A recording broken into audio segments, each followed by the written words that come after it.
1 பேதுரு 1ஆம் அதிகாரம் 15-16 வசனத்தை வாசிக்கிறோம். நம்முடைய ஆண்டவருக்கு ஒரு கேரக்டர் இருக்குது. அவர் தன்னை அறிமுகப்படுத்தும் பொழுது பரிசுத்தர் என்று அறிமுகப்படுத்துவார். ஒரு பெரிய கம்பெனியில் ஒரு முக்கியமான ஃபங்க்ஷனில் கடவுள் வாழ்த்து பாடுவதற்காக அங்கே உள்ள ஆஃபீஸில் உள்ள ஒவ்வொரு ஸ்டாஃப் எல்லாரையும் சொன்னாங்களாம்.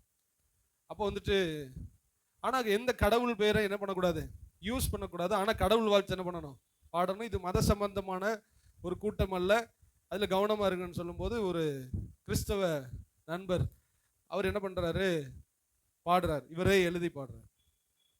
பாடி முடிச்சதுக்கப்புறம், தம்பி உன்கிட்ட சொன்னனே, நீ என்ன திரும்பவும் நீ உங்கள் மதத்தை படிச்சிட்டிய? அவர் சொன்னாரா, இல்லையே, நீ கிறிஸ்தவன் தானே? ஆமாம். நீ வந்துட்டு உங்கள் மதத்தை பற்றி படிச்சிட்ட? இல்லை, நான் ஏசுன்னு ஒரு இடத்துல விட மென்ஷன் பண்ணலையே. ஏசுன்னு மென்ஷன் பண்ணலப்பா, பரிசுத்தர் பரிசுத்தர்னு பாடுனில. பரிசுத்தர்னா உங்கள் தெய்வத்தை தவிர வேற யாரு இருக்கா அப்படின்னு சொன்னான். யாருன்னா வெஸ்லி மேக்ஸ்வெல். அவர் பாடின இந்த பாடு, அல்லேலூயா, எல்லாவற்றுக்கும் மேலானவர், எல்லோரிலும் சிறந்தவர், பரிசுத்தர், நீர் ஒருவரே பரிசுத்தர்ங்கிற பாடலை அவர் பாடும் பொழுது அப்படி ஆண்டுடைய நாமம் மகிமைப்பட்டது. இந்த நாள்லையும் ஆண்டு நம்மோடு கூட பேசுகிற வார்த்தை, நான் பரிசுத்தர் ஆகையால் நீங்களும் பரிசுத்தராக இருங்கள். நம்முடைய தேவன் எப்படிப்பட்டவர் அப்படின்னா பரிசுத்தர். அவருடைய பேர் என்னது, பரிசுத்தர். அவருடைய நாமம் பரிசுத்தர். தன்னை அடையாளப்படுத்தும் பொழுது அப்படிதான் அவர் தன்னை அடையாளப்படுத்துவார். வேற எந்த இடத்துலையும் அவர் தன்னை அடையாளப்படுத்தும் போது வல்லமை உள்ளவர், சர்வ வல்லமை உள்ள எல்லா இடத்தையும் சொன்னாலும் அவருக்குன்னு ஒரு ஐடென்டிட்டி இருக்கு, அவருக்குன்னு ஒரு அடையாளம், பரிசுத்தர். அப்ப அவருடைய பிள்ளைகளாக இருக்கிற நம்மளிடத்துலையும் அவர் எதிர்பார்க்கிற ஒரு விஷயம் பரிசுத்தர். அல்லேலூயா. ஆண்டவர் நம்மை ஆசீர்வதிக்க விரும்புகிறார், நம்மளை பெருக பண்ண விரும்புகிறார்.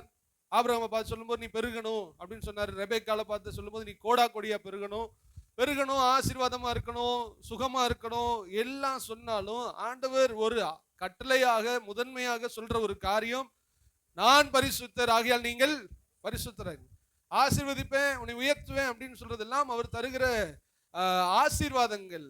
ஆனால் கட்டளை என்று சொல்லும் பொழுது இப்படிதான் வாழணும்னு ஒரு கட்டளை ஆண்டவர் கொடுத்திருக்கிறார். அதுல அவர் வைக்கிற காரியம் பரிசுத்தம். அல்லேலூயா. வாழத்திட்டங்கள் இருக்கிறது, உயர்த்துவேன், பெருக பண்ணுவேன், ஆசீர்வதிப்பேன், மேன்மைப்படுத்துவேன். நம்ம விரும்புறோமோ விரும்பலையோ பரிசுத்தமா ஆகிறத கண்டிப்பான கட்டளையா கர்த்தர் வைக்கிறார். ஆசீர்வாதம் எல்லாருக்கும் வரும், வராம போயிடும். உயர்வு எல்லாருக்கும் வரும், வராம போயிடும்.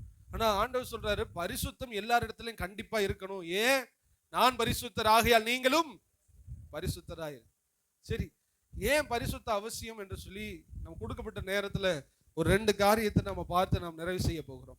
ஃபர்ஸ்ட், எனக்கு ஏன் பரிசுத்தம் தேவை அப்படின்னு ஆண்டவர் சொல்றாருன்னா, நான் அவருடைய பிள்ளை என்பதை இந்த பூமிக்கு காண்பிக்க எனக்கு பரிசுத்தம் அவசியமா இருக்கு.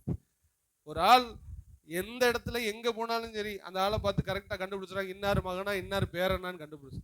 அவன் வந்துட்டு முடி அப்படி வெட்டினாலும் சரி, தாடி எப்படி வச்சுக்கிட்டாலும் சரி. சென்னையில் ஒரு பையன் வித்தியாசமா முடியெல்லாம் வச்சு தாடி வச்சு ஸ்டைலா நின்றுக்கிருந்தான். நான் நேர போனேன், போயிட்டு நீ சவரியார் கோயில் தெருல தானே இருக்க அப்படின்னு கேட்டேன்.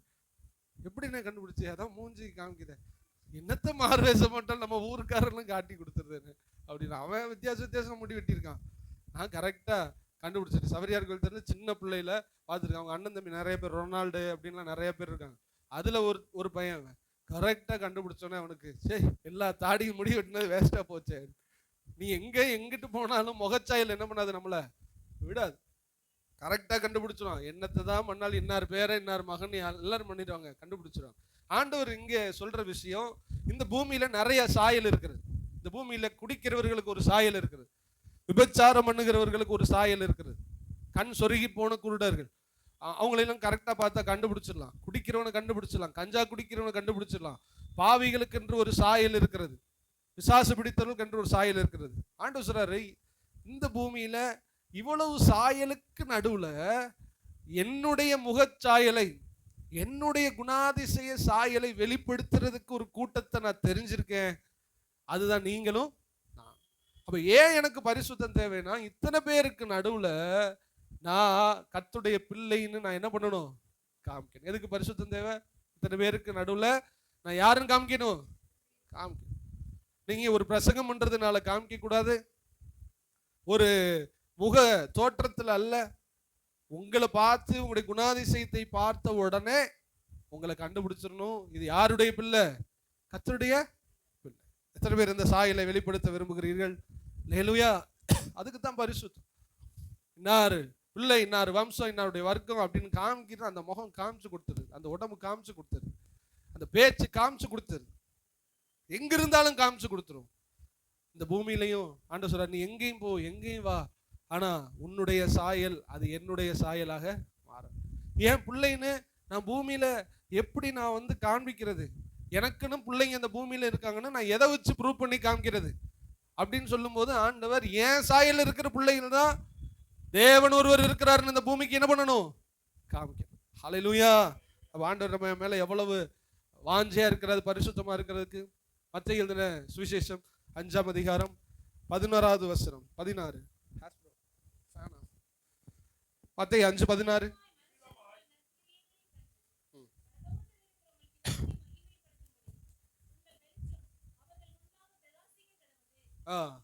இவ்விதமாய் உங்கள் நற்கிரியைகளை கண்டு பரலோகத்தில் இருக்கிற உங்கள் பிதாவை மகிமைப்படுத்தும்படி உங்களுடைய வெளிச்சம் அவர்களுக்கு முன்பாக என்னவா இருக்கணுமா? பிரகாசிக்கணும். இதுல நீங்க ஒண்ணு நல்லா தெரியுங்க, எனக்கு தருகிற ஆசீர்வாதத்தை வச்சு ஒரு தேவன் இருக்கிறார் அப்படின்னு நான் சொல்வதை விட என்னுடைய சுபாவத்தை வச்சு என்னை அழைச்ச ஒரு தெய்வம் இருக்கிறார் காமிக்கிறது தான் அவர் விரும்புகிறார். எத்தனை பேருக்கு நான் சொல்ல புரியுது? இப்ப நான் கட்டுக்கட்டா பணத்தையும் இல்ல ஒரு உயர்வையும் நான் வச்சுக்கிட்டு, இந்த உயர்வு யார் தந்தது? இயேசு என்று ஒருவர் இருக்கிறார், இதுல அவர்னாலதான் நான் உயர்வு பெற்றேன் என்பதை காமிச்சு ஏசப்பாவை அடையாளப்படுத்துறதை விட, இந்த வசனத்தின்படி உங்களுடைய பணத்தை வச்சு உங்களுடைய வீடை வச்சு பிதாவை மகிமைப்படுத்துவார்கள் அந்த இடத்துல என்ன பண்ணல? போடல. என்ன போட்டிருக்கு? உங்களுடைய நற்கிரியைகளை அவர்கள் கண்டு பிதாவை மகிமைப்படுத்துவார். நம்முடைய உயர்வு நம்முடைய தகப்பனாகிய இயேசுவை பரலோக பிதாவை வெளிப்படுத்துவதற்கு நமக்கு சாயல் அல்ல. அப்படின்னா பெரிய தேவ சாயல் அம்பானிட்ட தான் இருக்கு. உண்மையா இல்லையா? அவர்கிட்ட உள்ள காசு யார்கிட்ட வச்சிருக்கீங்க? அதானிட்ட உள்ளது. பெரிய தேவ சாயல் அவர் தானே காமிக்கணும். கொடா கொடியாய் பெருகிறது தான் தேவ சாயல்னா, நம்மளாம் அந்த சாயலை பத்தியே பேசக்கூடாது. நமக்கு அந்த சாயலே நிச்சயமா கிடையாது. ஆண்டவர் உன்னுடைய பணமும் பொருளும் வீடும் ஆஸ்தியும் உயர்வும் மேன்மையும் மகிமையும் அல்ல, அது உனக்கு நான் தந்த ஆசீர்வாதம், அவ்வளவுதான். ஆனா அது நான் யாருங்கிறத பூமிக்கு காமிக்காது. புரிஞ்சுக்கணும். அப்ப பரிசுத்தம் எதுக்கு? நீங்க ஆண்டவருக்கு ஒரு நல்லது செய்ய விரும்புறீங்கன்னா, உங்களுடைய இன்னைக்கு நிறைய சர்ச்சில் நிறைய போதனைகள் எப்படின்னா, நம்ம உயர்வடைகிறத வச்சு ஆண்டவர் யாருன்னு என்ன பண்ணணுமா? மகிமைப்படுத்தணும். ஒருத்தர் அப்படித்தான் ஒரு பாஸ்டர்ட்ட சொன்னாராம், ஊர்ல உள்ள எல்லா போட்டை விட என் போட்டில் தான் என்ன பண்ணணும்? சரக்கு அதிகமா வரணும். நான் ஒரு போட்டு இல்லை 10 போட்டு எடுக்கணும். இதை பார்த்து இந்த ஊரே சொல்லணும், இவன் கர்த்தருடைய பிள்ளை. அதோட இந்த பாஸ்டர் ரொம்ப டென்ஷன் ஆயிட்டார். அப்போ 10 போட்டை வாங்கி தான் நான் கர்த்தருடைய பிள்ளைன்னு, அது தேவைதான். இதெல்லாம் காமிச்சுதான் கர்த்தருடைய பிள்ளை என்று நான் காண்பிப்பதற்கு முன்பாக ஆண்டவர் விரும்புகிற காரியம், ஒருவேளை அந்த ஐஸ்வர்யம் இன்னொருத்தொண்ட கூட இருந்துச்சுன்னா நான் இல்லைன்னு ஆகி போயிருமே. அப்ப ஆண்டவர் சொல்றார், உன்னுடைய ஆசீர்வாதம் என்னுடைய சாயலை நிர்ணயிக்க கூடாது, உன்னுடைய சுபாவமே என்னுடைய சாயலை. எத்தனை பேர் ஏத்துக்கிறீங்க? கொஞ்சம் அப்பப்ப சொல்லும் போது டைட்டா பிடிக்கிற மாதிரி, இந்த ஊசி போடும்போது வலிக்கிற மாதிரி லைட்டா இருக்கும். ஆனா ஊசி நல்லது. உண்மையா இல்லையா? நம்ம எல்லாரும் ஆசீர்வாதமாய் நரகத்திலே கிடப்பதை விட குறைவானவர்களை பரலோகத்தில் இருப்பது நல்லது. ஆண்டவர் சொன்னார், ஒத்த கண்ணு கூட உனக்கு இல்லாம பரலோகத்துக்கு வந்துரு, ஒரு நொண்டி ஒரு கால் இல்லாம கூட பரலோகத்துக்கு வந்துரு. காலையும் கண்ணையும் எடுத்துக்கிட்டே பரலோகத்துக்கு கூட்டு போக தயாரா இருப்பாருன்னா, அவர் உங்களை கூப்பிட்டு போக நினைச்சா எதை எதை எடுக்க சொல்லுவாருன்னு நீங்களே முடிவு பண்ணிக்கிறீங்க. அவர் இது வேணாம்னா கட் பண்ணிடணும். அவர் சொல்ற கை வேணாம், கை தப்பு பண்ணுதா கையை வெட்டிடுறா, நீ ஒத்த கையோட வந்துரு எப்படியாவதுன்னு சொல்றாரு. அப்படின்னா ஒரு கையவே படைச்சவர் வேணாம், இந்த கை உனக்கு கெடுத்து போட்டுருச்சுன்னா வேணாம், உன் கண்ணு கெடுத்து போட்டுனா புடுங்கி எரி. யாரா புடுங்கி எரிய சொல்லுன்னு சொல்ல, நீனே புடுங்கி எரிஞ்சிரு. இந்த கண்ணு உன்னை நரகத்துக்கு கொண்டு போயிடும், இந்த கை உன்னை நரகத்துக்கு கொண்டு போயிடும். இந்த பாவ பழக்க வழக்கம், இந்த கெட்ட காரியம், தேவனுக்கு பிரியாத செயல், பிடிக்காத செயல் நரகத்துக்கு கொண்டு போயிடும். அதெல்லாம் வெட்டிட்டு ஒண்ணு இல்லாம வெறும் தலையோடையாவது நீ உள்ள என்ன பண்ணிடு, தலையோடைய உடம்போடைய உள்ள வந்துரு, அது உன்னை கெடுத்துரும் அப்படின்னு சொல்ற. அப்ப இந்த புற்றுநோய் 2 விதத்துல வருது. உடம்புல கலந்து இதாகுது, இன்னொன்று வந்துட்டு கட்டி போல வருது. அவங்க என்ன சொல்றாங்க? வெட்டிருன்னு சொல்றாங்க. நாக்குல வந்தா நாக்கு என்ன பண்ணிரு, வெட்டி. யோசிக்கிற நேரத்துக்குள்ள அது என்ன ஆயிருது, போயிருது. அப்ப அதை வெட்டிரு. எந்த பாட்டில் இருக்கோ அதை வெட்டிரு. ஆண்டவர் அதுக்கு ஒப்பா சொல்றாரு, உன் கண்ணு உன்னை பரலோகத்தை விட்டு போக சொன்னதுன்னா சீக்கிரத்துல கண்ணை புடுங்கி போட்டுரு அப்படின்னு சொல்றாரு. புடுங்கி போட்டுனா கண்ணை புடுங்கி எரிய சொல்ல, அது கண்ணையே எரிய சொன்னா நீ மற்றதெல்லாம் எவ்வளவு குயிக்கா அதுக்கு நீ சீக்கிரமா ஒரு ஒரு போர்க்கால அடிப்படையில் நீங்க அதை செய்யணும் அப்படின்னு ஆண்டவர் விரும்புகிறார். அவருக்கு தேவை நீ ஊனமாவது குருடாவது சப்பானியாவது எப்படியாவது என் சமூகத்துல வந்து. அப்படி இருக்கும்போது ஆசீர்வாதம் தான், நான் தேவனுடைய சாயல் ஆசீர்வதிச்சாதான் நான் கடவுளை மகிமைப்படுத்த முடியும். நான் எப்படி சொல்ல முடியும்? ஒரு சிலரை ஆசீர்வதிப்பார், ஒரு சிலரை ஆசீர்வதிக்க மாட்டார். ஒரு சிலரை ஆசீர்வதிக்கிறது ஒரு சிலரை ஆசீர்வாதத்துக்குள்ளாக நடத்துவதற்காக, அது அவருடைய கிருபை. ஆசீர்வதிக்கலைன்னா உடனே அப்ப ஒருத்தர் ஆண்டவர்களை நடத்தும்படி கொண்டு வந்துகிட்டு இருக்கும்போது அவர் சொன்னது, ஆண்டவர் தேடி என்ன பண்ண? ஒண்ணுமே இல்லை, எனக்கு ஒரு வீடு இல்லை, எனக்கு ஒரு குழந்தை இல்லை, எனக்கு ஒரு தொழில் இல்லை. ஆண்டவர் தேடி என்ன பண்ண? அவர் அப்படி கேட்கிறார். அவர் இயேசுவை புரிந்து கொண்ட விஷயம் அது. ரீகன் கோமஸ் என்று ஒரு ஐயா இருக்கிறார், இந்த கண்மலையானவர்னு ஒரு பாட்டு. அவருக்கு மண்டையும் இந்த கை மட்டும்தான் வேலை செய்யும். அவர் ஊழியம் பார்க்கிறார். என் நேசர் நீர் தானையா, நேசிப்பேன் உண்மை தானையான்னு பாடல் பாடி, மரணமோ ஜீவனோ உங்களை தான் பண்ண ஆராதிப்பேன்னு இந்த ஒத்த கை முகம் மட்டும் வேலை செய்யற அவங்களுக்கு இயேசு என்னத்தை கொடுத்துட்டாரு? என்ன கொடுத்துட்டாரு? இவங்க சொல்றாங்க வீடு இல்லை, ஒண்ணு இல்லை, உயிர் இருக்கே, உயிர் கொடுத்தாரு. நான் பாயிண்ட் எடுத்து சொல்ல போனா, உயிர் இருந்து என்ன பண்ண அப்படின்னு கேட்குறேன். ஒண்ணு இல்லாம உயிர் இருந்து, நல்ல கேள்வி, நியாயமான கேள்வி. ஆனால் பரலோகத்தை எனக்கு தந்தாருன்னு ஒரு மனுஷன் உணர்ந்துட்டா, அவன் பூமியில ஒண்ணுமே இல்லைனாலும் தேவனை மேல அன்பு கூறுகிறவனாக இருப்பான். அல்லேலூயா. அப்ப ஒண்ணு இல்லாத ஒரு மனுஷன் தேவனை நேசிக்கிறான். காரணம், அவர் அவனை ரட்சித்தார், அவருடைய அன்பு அவனுக்குள்ள இருக்குது. ஆமென்.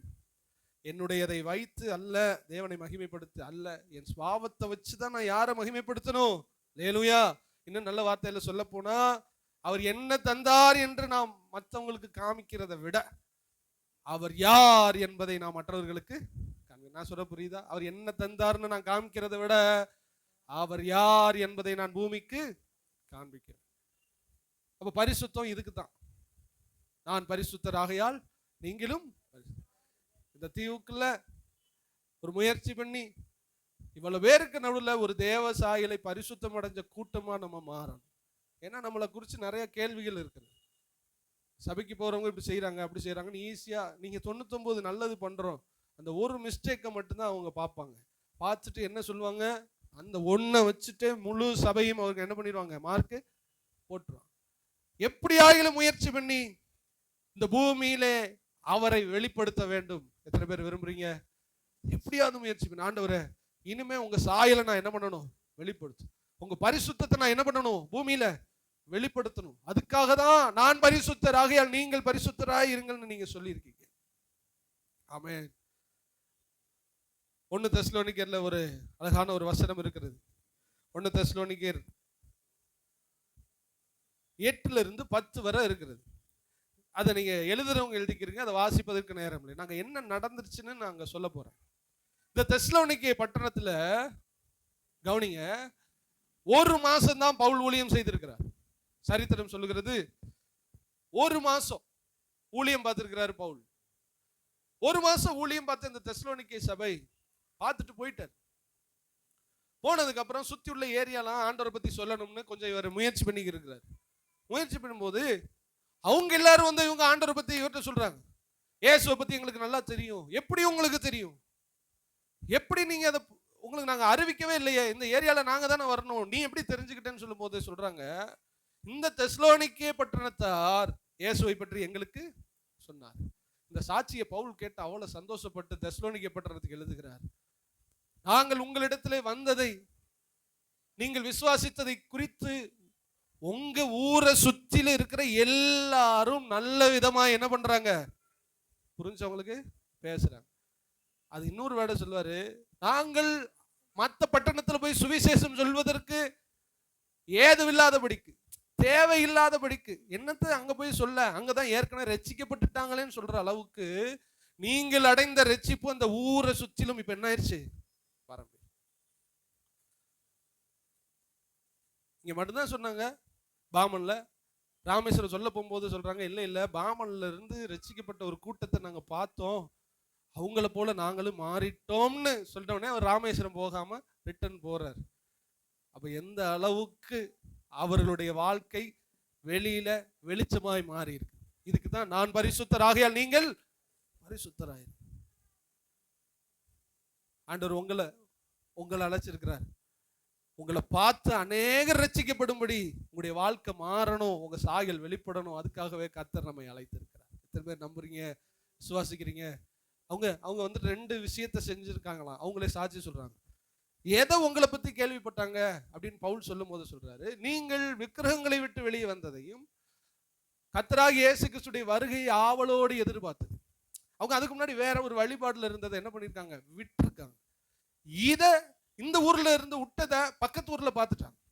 2வது, எப்ப பார்த்தாலும் வருகை இருக்குது.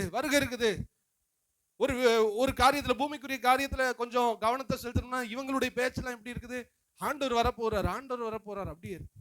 இந்த 2 பாயிண்ட பார்த்தா, இதுக்கு முன்னாடி பாவிகளா இருந்தவன் மனம் திரும்பி விக்கிரகங்களை விட்டு வந்திருக்கிறான். விக்கிரகத்தை மட்டும் இல்ல, எல்லா பாவத்தை விட்டு வந்திருக்கிறான். 2வது, இந்த உலகமே வேணான்னு சொல்லிட்டு இயேசு வருவார்னு அப்படிப்பட்ட ஒரு நோக்கத்தில் இவன் வாழ்றான்னு சொல்லிட்டு அந்த தெசலோனிக்கே பட்டணத்தை பார்த்து சுற்றிலும் மக்கெதோனியா, ஆகாயா என்கிற 2 பட்டணமும் ரட்சிக்கப்பட்டது. அல்லேலூயா.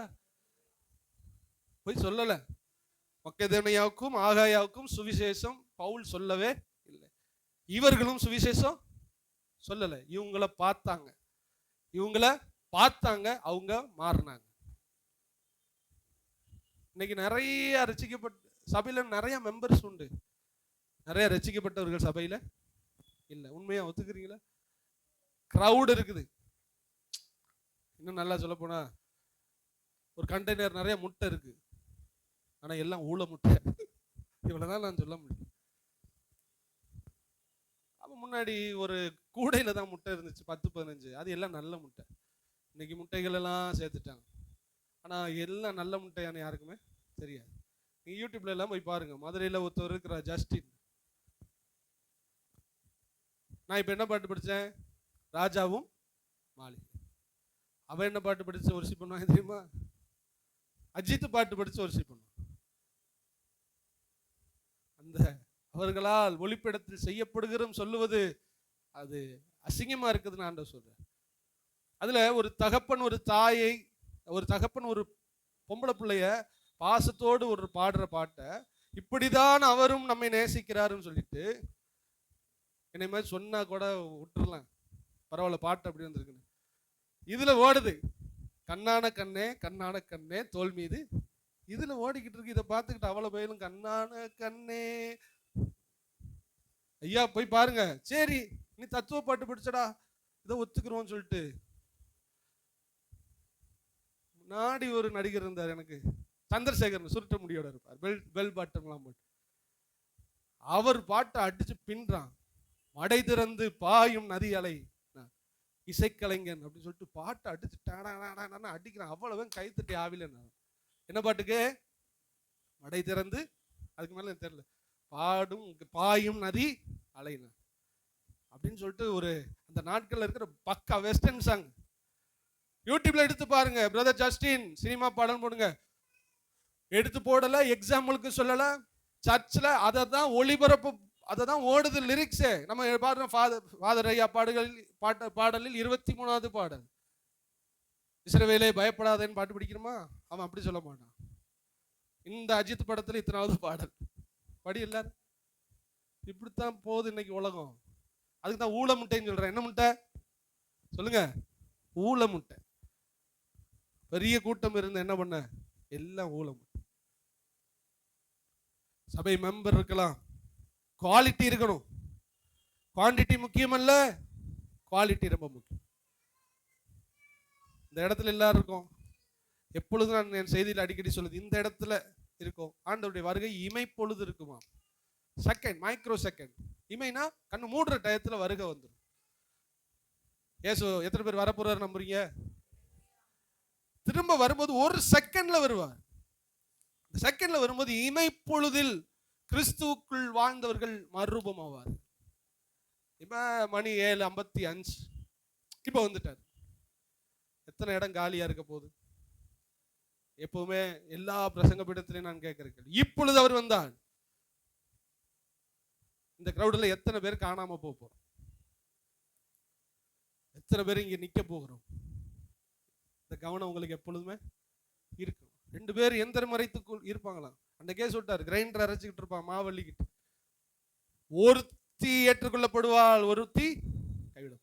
2 பேர் தூங்கி கொண்டிருப்பார்கள். ஒருவன் ஏற்றுக்கொள்ளப்படுவான், ஒருவன் கைவிடப்படும். ஏன்? அப்ப மாவு யார் ஆட்டுவா? தூங்கக்கூடாதா?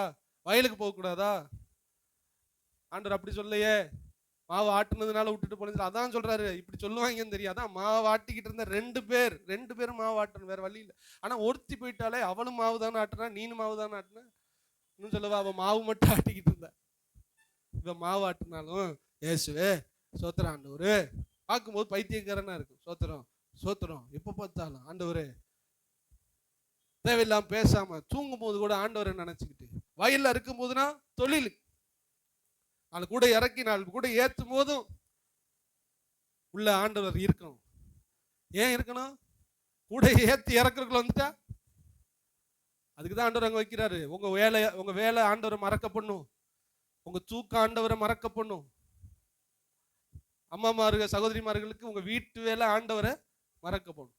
நம்ம மிக்சி இறக்கணும், நீங்க தொழில போய் கூடைகளை இறக்கி வைக்கணும், நம்ம கடலுக்கு போகணும், நம்ம தூங்கவும் செய்யணும். இதெல்லாம் செய்யாம இருக்க முடியாது. ஆனா ஒருத்தவன் தூங்க மட்டும் செய்யறான், ஒருத்தவன் அரைச்சிக்கிட்டு மட்டும் இருக்கான், ஒருத்தன் வயல்ல மட்டும் இருக்கான், ஒருத்தன் வீட்டு வேலை மட்டும் செய்யறான். ஆனா இன்னொருத்தவன் அதையும் செய்யறான், பரிசுத்தமாவும் இருக்கான். ஆண்டவருடைய வருகை அப்பதான் வரும். வருகையில வரும்போது யார் போறது? யாரு போவா? சபைக்கு வர்றவங்க எல்லாம் போயிருவாங்களா?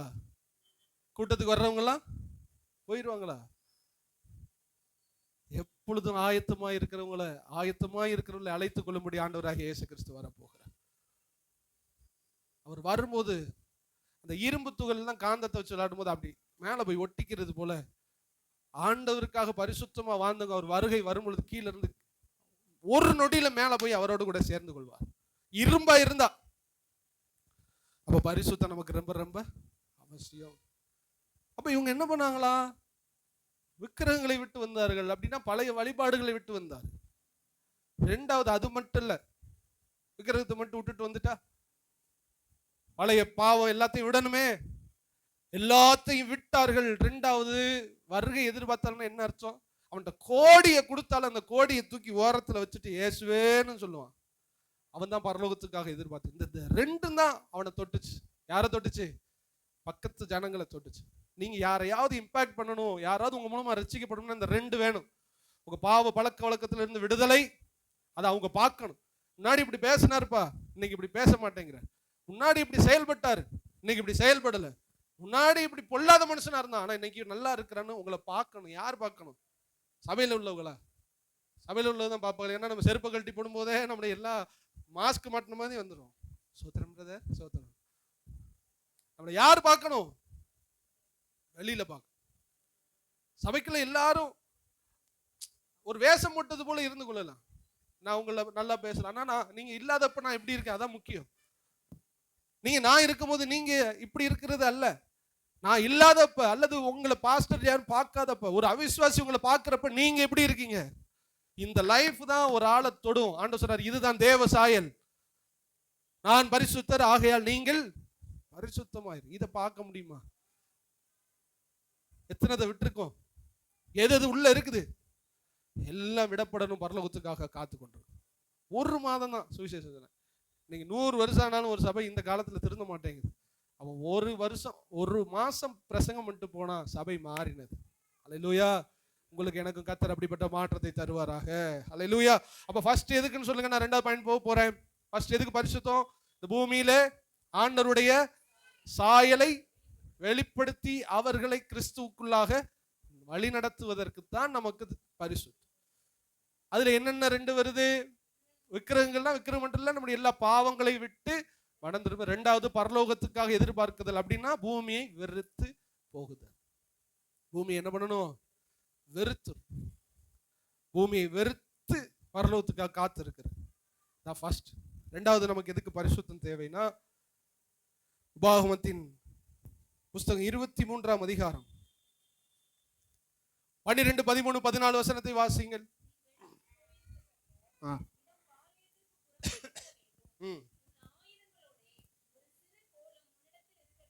ம்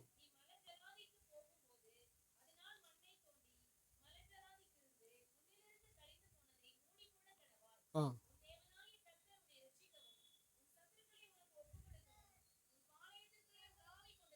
ஆ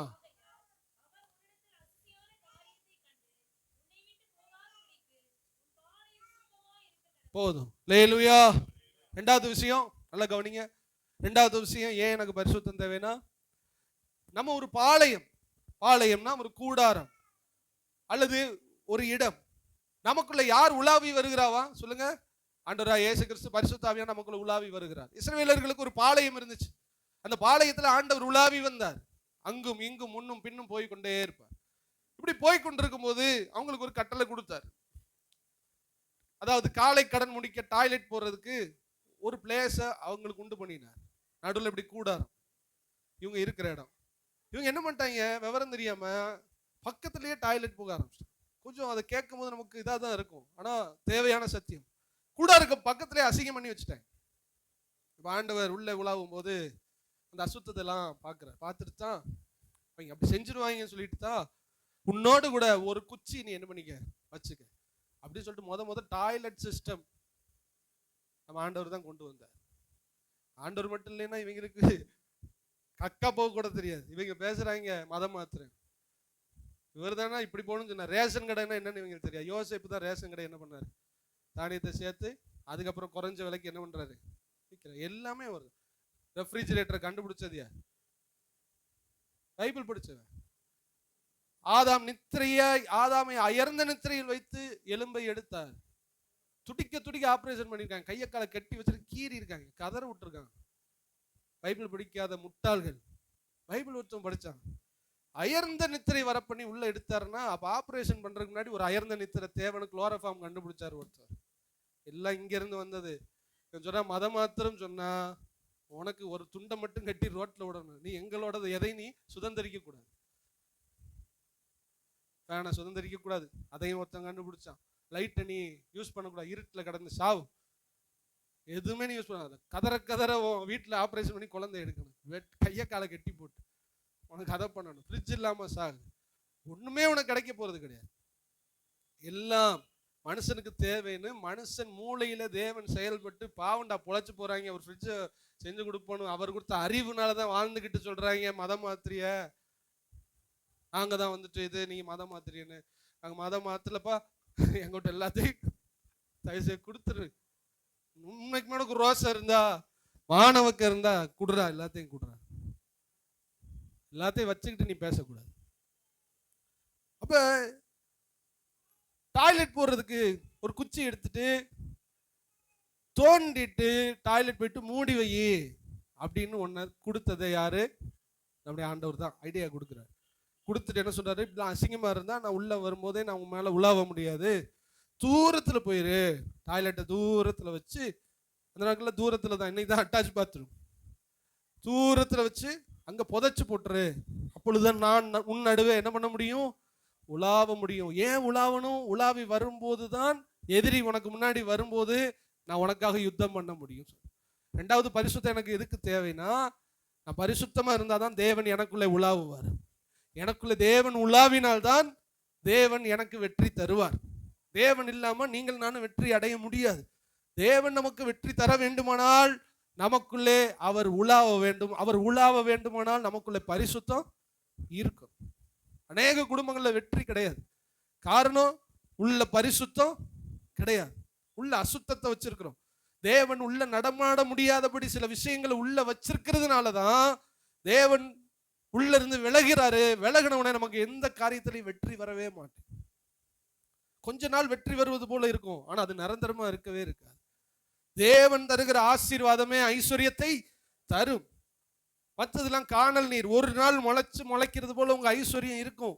ஆண்டவர் தந்தா கொஞ்சம் கொஞ்சமா வரும், அது நிரந்தரமா இருக்கும். எத்தனை பேர் நிரந்தரமான ஐஸ்வர்யத்தை விரும்புறீங்க? நிரந்தரமான ஆசீர்வாதத்தை. ஆண்டவர் இல்லாத ஆசீர்வாதம் கொஞ்ச நாள் தான், அதுக்கப்புறம் ஆண்டவர் அதில் இருக்க மாட்டார். அல்லேலூயா, ஆண்டவர் சொல்றார், உன் நடுவே நான் உலாவுவேன், உலாவி நான் உன் தேவனாய் இருப்பேன். நான் அப்படி உலாவும் போதுதான் உனக்கு என்ன கிடைக்கும்? வெற்றி கிடைக்கும். அல்லேலூயா, வெற்றி கிடைக்கும். சங்கீதம் 32:1-2 இதை பத்தி சொல்லுகிறத பார்த்து நாம் ஜெபிக்க போகிறோம். எவனுடைய மீறுதல் மன்னிக்கப்பட்டதோ, சங்கீதம் 32:1 வாசி.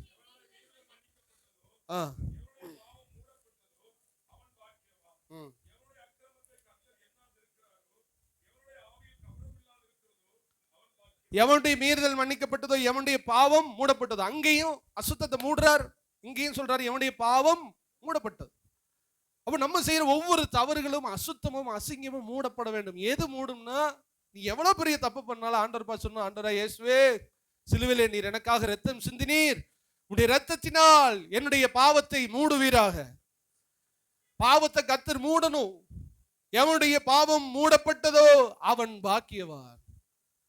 இதை கேட்கிற சகோதரனே, சகோதரியே, உங்களுக்குள்ள நீங்க பாவத்தை வச்சுக்கிட்டே அது தேவன் மன்னிக்காம இருந்து, அல்லது அந்த மன்னிப்பு அடைந்து மீண்டும் நீங்க அந்த பாவத்திலிருந்து மனம் திரும்பாம இருந்தா, உங்க குடும்பங்கள்ல நிலையான ஆசீர்வாதத்தை நீங்கள் பார்க்க முடியாது. அது காணல் நீரை போலதான் இருக்கும். வர்றது மாதிரி இருக்கும், ஆனா அது வராது. தந்தது போல இருக்கும், ஆனா அது உங்களிடத்துல இருக்காது.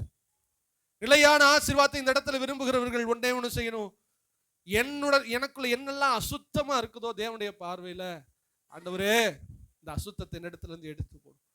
உமக்கு பிடிக்காத காரியத்தை இடத்துல இருந்து எடுத்து போடும். என் பாவத்தை மன்னியும், இரத்தத்தினால் என்னை கழுவும் என்று சொல்லி சொல்லி சொல்லி சொல்லி இந்த அக்கிரமத்தையும் பாவத்தையும் நாம் மூட வேண்டும். அல்லேலூயா. எவன் மேல் கபடம் இல்லாமல், யாரு எவனுடைய ஆவியில் கபடம் இல்லாமல் இருக்கிறதோ அவன் பாக்கியவான். கபடு இல்லைன்னா உள்ளதபடி சொல்றேன். சிலர் பாவம் செஞ்சிருப்பாங்க, ஒத்துக்கிற மாட்டாங்க. தான் செய்யறது தப்புன்னு என்ன பண்ண மாட்டாங்க, ஆண்டவரிடத்துல ஒத்துக்கிற மாட்டாங்க. ஆண்டவர் சொல்றாரு, இங்கே ஆவியில் கபடம் இல்லாத இருக்கிறோன்னு என்ன அர்த்தம்? ஆண்டவர் சமுத்திரம் ஒத்துக்கிறோம். என்ன ஒத்துக்கணும்? என் மேலதான்ப்பா தப்பு, என் மேலதான் தவறு, நான் தான் இந்த காரியத்தை செஞ்சேன், நான் ஒத்துக்கிட்டேன், நான் ஒத்துக்கிறேன் அப்படின்னு கபடு இல்லாமல் அறிவிக்கணும். தேவனுக்கு பிரியமில்லாத காரியத்தை நான் செய்யறேன்னா யார்கிட்ட மறைக்க கூடாது, ஆண்டவர்கிட்ட மட்டும் அதை மறைக்கவே கூடாது. தேவனுடைய சமூகத்துல போய் ஆவியில கபடு இல்லாதவர்களாய், என்னை மன்னியும் ஆண்டவரை, இப்படி பேசிட்டேன், இப்படி பார்த்துட்டேன், இப்படி சொல்லிட்டேன், என்னை நீ மன்னிச்சிருங்க, இந்த பாவம் எனக்குள்ள இருக்குது அப்படின்னு யதார்த்தமாய் நீங்கள் ஆண்டவர் சமூகத்துல போய் பழக வேண்டும். ஆவியிலே கபடு இல்லாத இருக்கிறவன் பாக்கி. இப்படி நம்ம செய்யும் போது என்ன நடக்குது? 5, 6, 7 வசனத்துல, நான் என் அக்கிரமத்தை மறைக்காமல் என் பாவத்தை உமக்கு அறிவித்தேன், என் மீறுதல்களை கர்த்தருக்கு அறிக்கையிடுவேன். ஒன்னை மறைக்க கூடாது. உங்களுக்கு புரிஞ்சா? டாய்லெட் போன இடத்தை காட்டி கொடுத்துடணும்.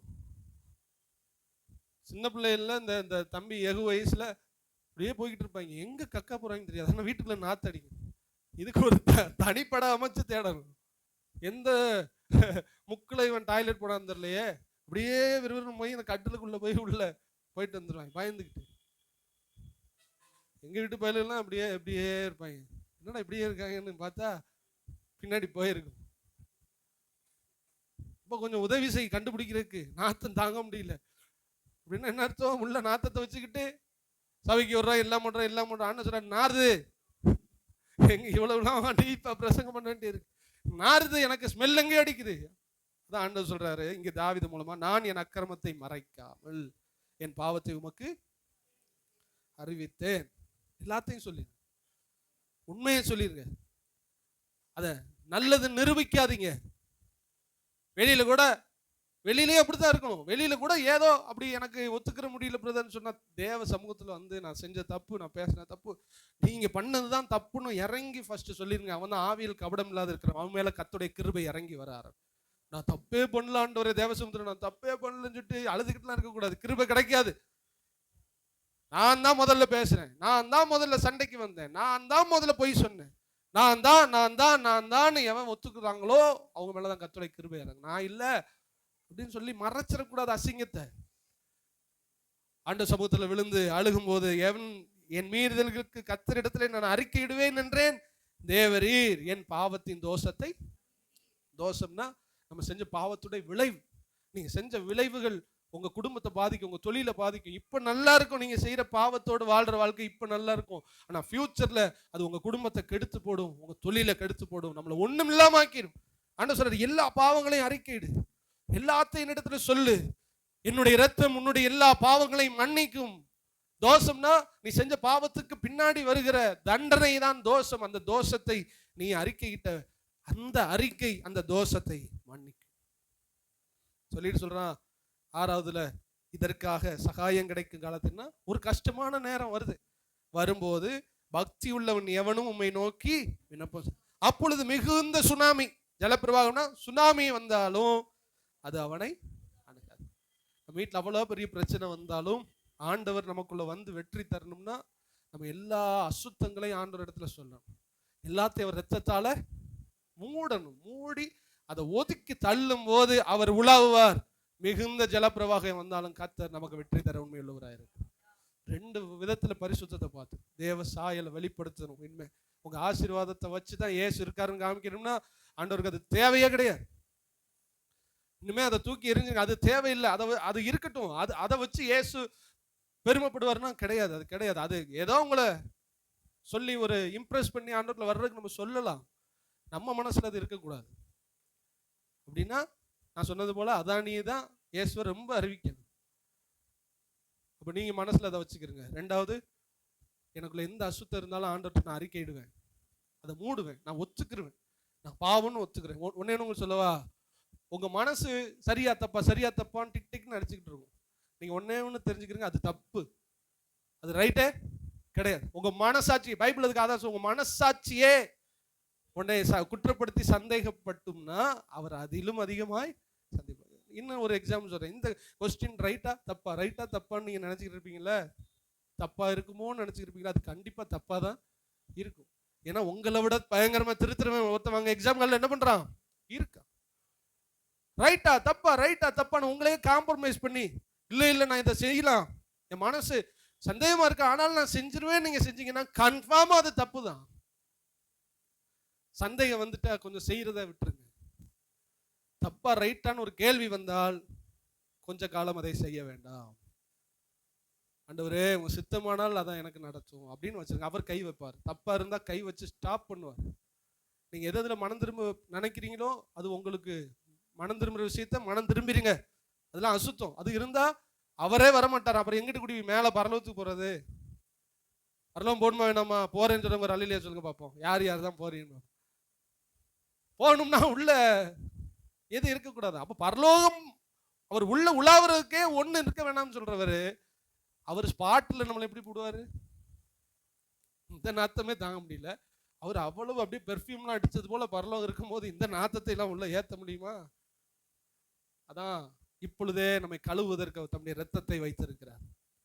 யதார்த்தமா சொல்லுங்க, மனம் திரும்புற விஷயத்த மனம் திரும்ப முடியாததை ஒத்துக்கிட்டு என்ன கேட்க போறீங்க? எனக்கு பலன் தாங்கன்னு கேட்கணும். என்ன கேட்கணும்? பலன் தாங்க. தப்ப ஒத்துக்கிறணும், பலன் தாங்கன்னு கேளுங்க. கர்த்தர் இறங்குவார், கழுவுவார், சுத்தப்படுத்துவார், உங்களுக்கு ஒரு நாமத்தை வைப்பார். பரிசுத்தன், பரிசுத்தவான், தேவ மனுஷன் அப்படின்னு கர்த்தர் நம்மையும் கூப்பிடுற அளவுக்கு கர்த்தர் நம்மை மாற்ற உண்மையுள்ளவராக இருக்கிறார். அல்லேலூயா. நம்ம எல்லாருமே எழுந்திருந்து ஜெபிப்போம்.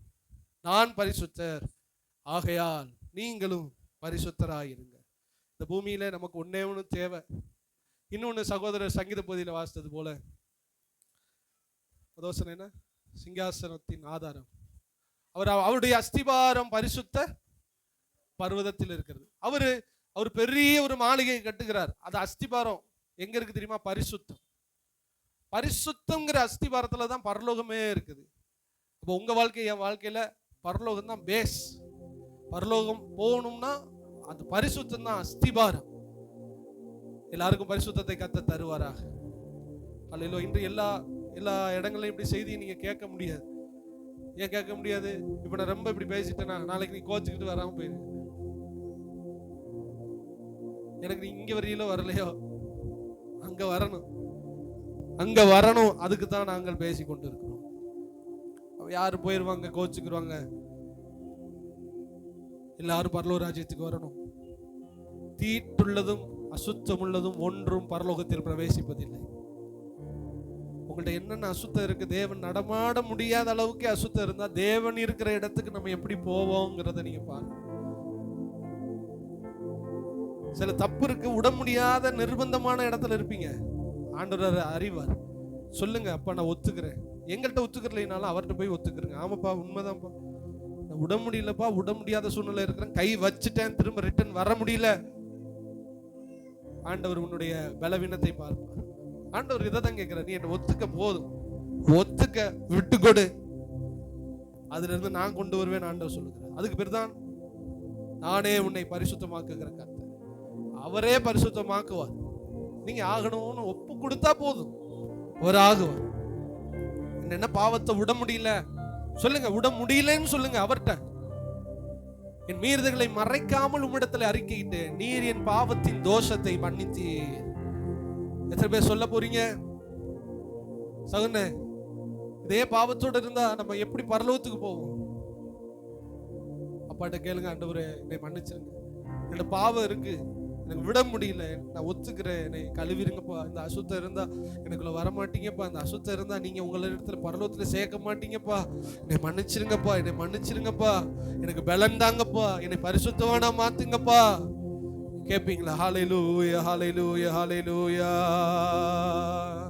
பரிசுத்தர் பரிசுத்தரே, பரலோக ராஜாவே, பரிசுத்தர் பரிசுத்தரே, பரலோக ராஜாவே,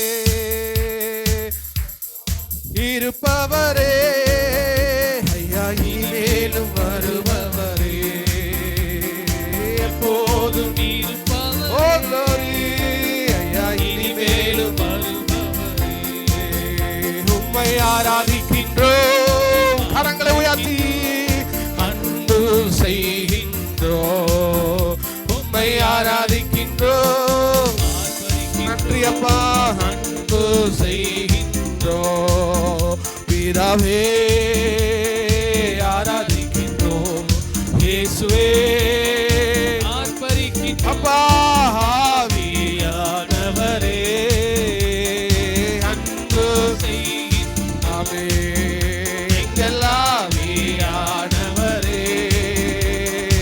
அன்பு செய்கின்றோம், பரிசுத்தர் பரிசுத்தர் பரிசுத்தரே, பரலோக ராஜாவே, பரிசுத்தர் பரிசுத்தர் இயேசுவே, பரலோக ராஜாவே, எப்போதும் இருப்பவரே, ஐயா இனிமேலும் வருபவரே, ஆமென், எப்போதும் இருப்பவரே, ஐயா பரிசுத்தர், இன்னொரு பரிசுத்தர் பரிசுத்தர். கேளுங்க அப்பா, பரிசுத்தமாக்கும், என்னுடைய அசுத்தத்தை எடுத்து போடும், என் பாவத்தை நிலிருந்து எடுத்து போடும், கழுவும் சுத்திகரியும், தூய்மையாக்கும், எப்போதும் பரலோக வரணுமே, ஐயா இனிமேலும் வருபவரே, எப்போதும் இருப்பவரே, ஐயா இனிமேலும் வருபவரே, கரங்களை உயர்த்தி ஐயா வாழ்க, ஐயா வாழ்க வாழ்க, நாமம் வாழ்க, ஐயா வாழ்க